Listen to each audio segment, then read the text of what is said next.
Hello, Isaac in India. How are you guys? Here is Augusto. I'm MCVP Operations, recording this video for you because we had a problem with the webinar, right?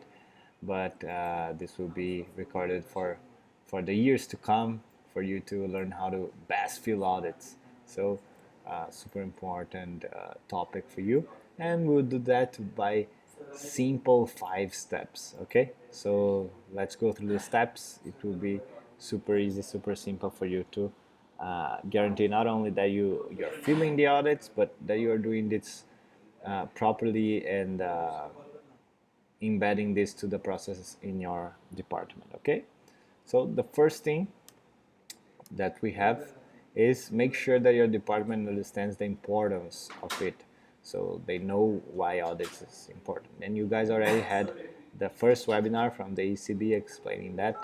We know that this is basically to guarantee that we are doing all the processes in the correct way, that we are delivering the exchange experiences that we are providing as complete experiences, gathering all the data about our EPs, and guaranteeing that each process is being done in the correct form, step by step. Isn't that right?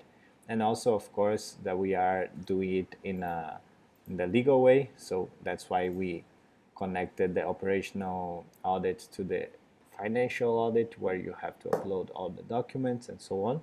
So we can guarantee that we are legal and we are doing this with the quality that we need for our exchanges. So this is the first part. Make sure your department understands the importance of it. Nobody will do anything if they don't believe that is important. Okay, let's check number 2. Embed it to your standard operating procedures, your SOPs. Why did I put this image of Mr. Homer Simpson? Because I would like to give you an example of when you go to a fast food chain, for example. If you go to McDonald's and you order a burger, the, the person who is attending you, she or he, will register your order, correct? And they cannot sell any sandwich or anything if they do not record that in the system that they have. And that system will tell the next person who is making your sandwich which sandwich do you want. And then they will mark if the sandwich was delivered to you, how much money you gave, and so on. The sandwich does not exist if there is no record of it, and they cannot sell thousands of sandwiches if they don't do that in the processes. That's the same thing when we're talking about ISEC. Imagine about the volume of exchanges that we do. If we record the data and we have the information only by the end of the month or only in the next month, that will be impossible to track.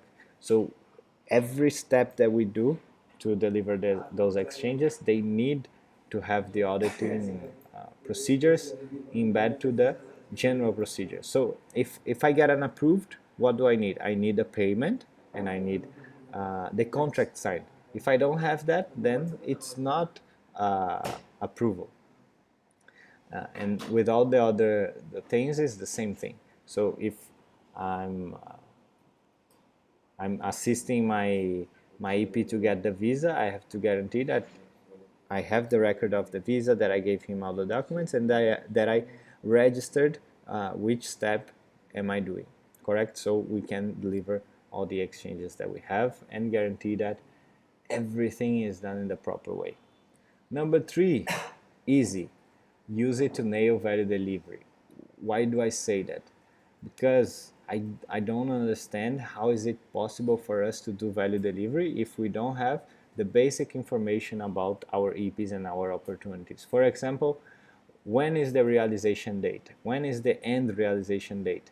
When is the arrival, the flight ticket arrival or the departure of that EP? Because if you don't have that, how are you going to do pickup? How are you going to do a proper departure support? How are you going to do the brief, and so on? So you need to know exactly the dates and the data about that, the information about that EP and that opportunity, so you can deliver the 16 stands and do it step by step. Otherwise, with the volume of exchanges that we've been doing, it's impossible to guarantee these complete experiences with satisfaction from our customers.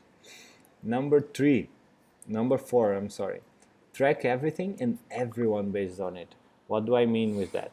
I mean that, for example, if you are a TL, your audit sheet needs to be the tool that you're going to use in your weekly meetings. Why? Because you see who is assigned as a EP manager for those EPs and check, for example, if the standards were delivered, if that EP got the visa, got the ticket, when is he realizing, if he arrived, if he got the OPS, IPS, and etc. So that's the main way of doing a proper tracking in terms of value delivery by using the tool.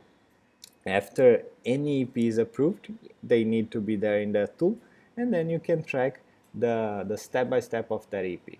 So you will know exactly all of the EPs that you have, but also you will know exactly how many EPs or how many opportunities or who are your members responsible for, and what is the status of that stakeholder. So it's basically a customer relationship management, right? You're managing how the experience of your customer is doing, but also the relationship that you're having with them. So this is number four. And number five, also super easy, use it to analyze your operations. Why? Because this sheet, the audit sheet, can give you a lot of insights. Insights as of when is your peak happening? When is the realization date? When do you need to focus on the conversion from finish to complete by looking at the end realization date of your EPs? You can understand which partners or which LC partners have the best delivery with you based on the complete experiences and the NPS that you have with each one of those. So learn how to use the Excel. So download that sheet, use Excel.